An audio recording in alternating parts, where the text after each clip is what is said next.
Hey everybody, this is Tarekith, and I just wanted to cover some tips and tricks with the Electribe2. I don't claim to have created all these myself. Some of them I've heard about online on the Korg forums or on the Facebook group, things like that.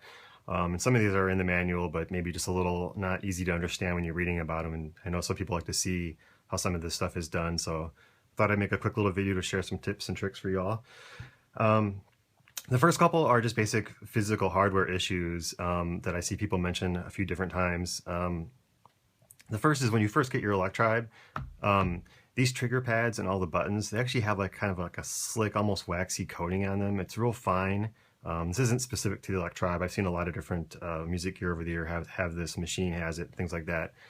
But it makes the pads a little less playable. They're kind of slick, like I said, and they also become like a lint and dust magnet. Like everything just sticks to the buttons, which can be kind of a pain.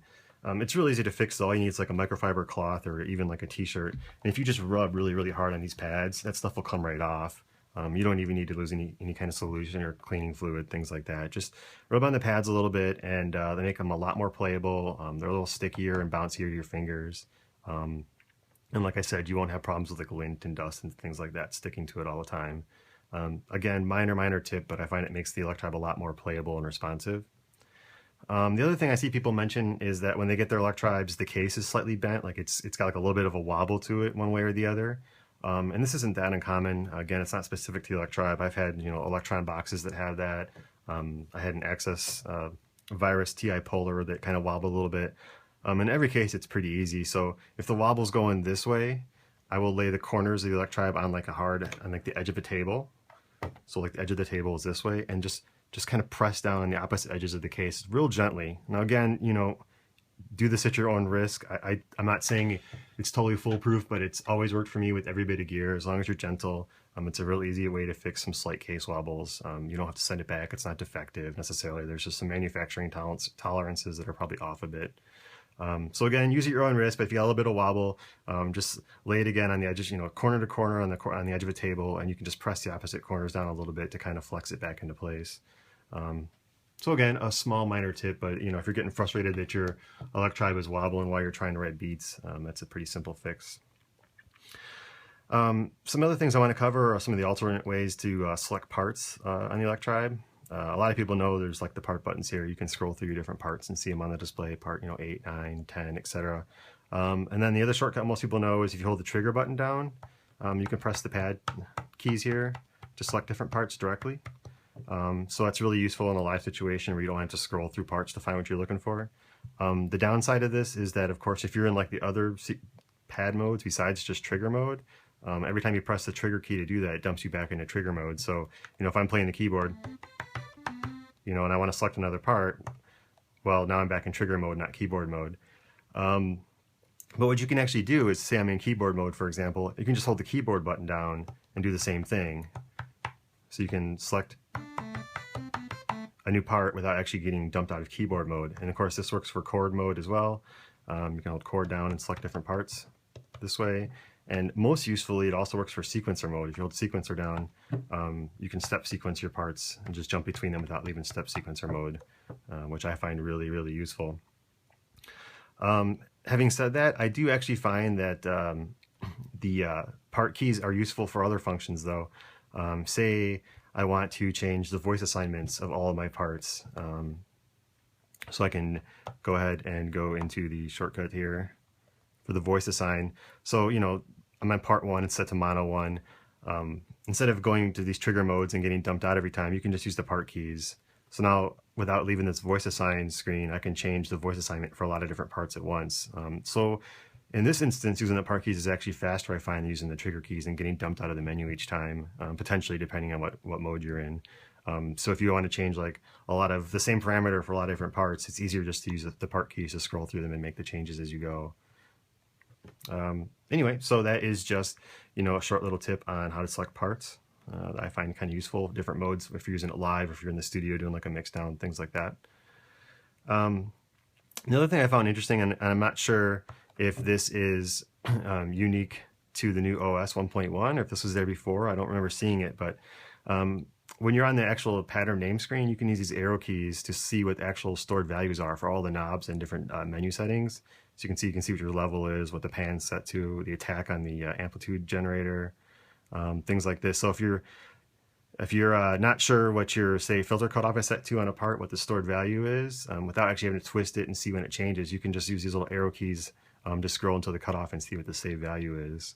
And this applies not just to the front panel knobs, but if you go over far enough, it'll also go to some of the menu settings like your chord sets, your swing amount, things like that. If you have Alt 3 and 4 off, stuff like that. So that's a nice little way to kind of see what the stored value is now that Korg has taken away the little stored value LED that was on the previous Electribes. Again, there's a lot of scrolling there, but it's better than nothing.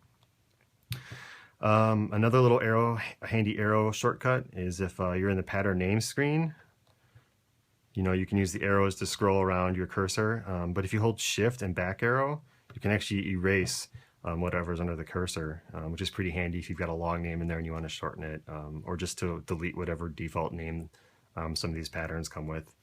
You can just hold shift and press back arrow, and that will delete certain specifics characters under the cursor. Let's see, what else should we cover here? Oh, step edit. So step edit seems to be confusing to a lot of people, exactly how it works. It's not quite as bad as I first had thought it was, but we can just cover that really quick to show you how to step edit your recordings. I'm going to use the shortcut, which is shift and trigger pad 12 to jump right to the step edit screen in the menu. Press enter. And as you can see, the first screen that pops up is actually which step you're editing.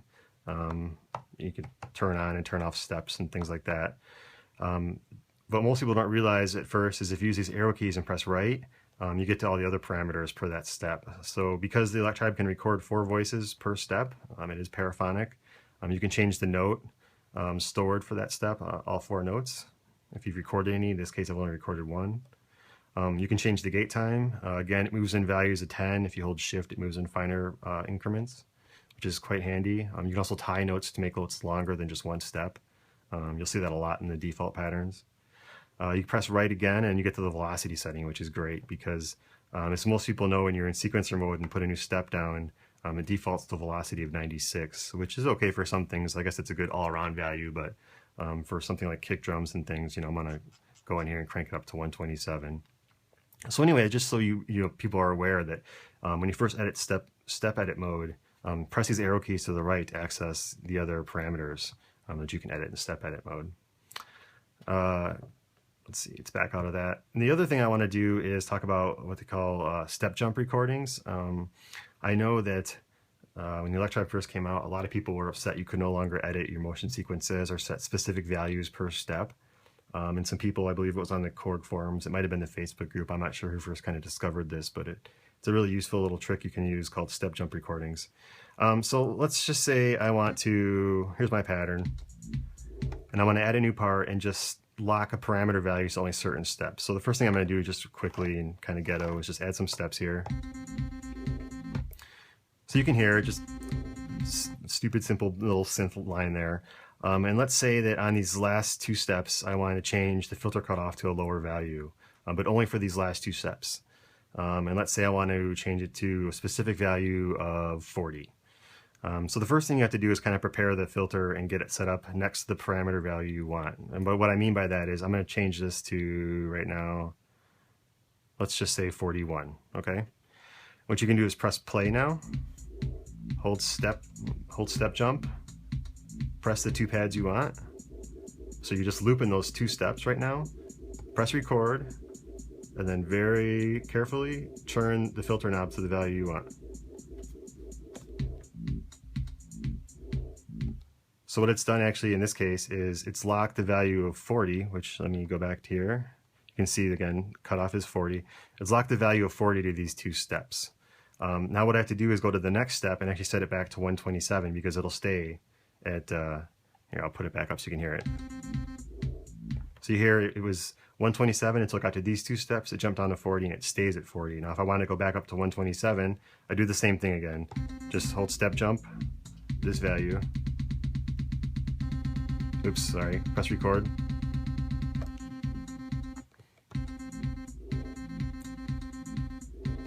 So now it's gone 127, 40, 40, and back up to 127 for the rest of the pattern here. It's a 1-bar pattern. So again, it's a really quick, easy, well, maybe not quick and easy, but a really simple way to set specific values to only one step or a range of steps. You can just hold the range of steps and record that one value. I should point out that just like regular motion recording, when you actually start recording, turning the knob to record it, the Electribe only records for however long the pattern is. So if you have a 1 bar pattern, you can only tweak the filter for 1 bar and then it stops recording the actual filter cutoff movements. And the same is true in step jump mode. If you're only holding one step down, it's only going to record for that one step. And then the recording will automatically turn off on you. That's one reason you have to kind of set the whatever parameter you're changing. You want to get it really close to whatever your recorded value is so that when you press record and turn the knob just a little bit, it records that value instantly and before it dumps out of recording mode. So yeah, I mean, it's a little complicated, but for, if you have a need to set a specific value on certain steps, it's the only option right now. And once you get the hang of it and play with it, it's actually not too complicated and it's pretty easy to do.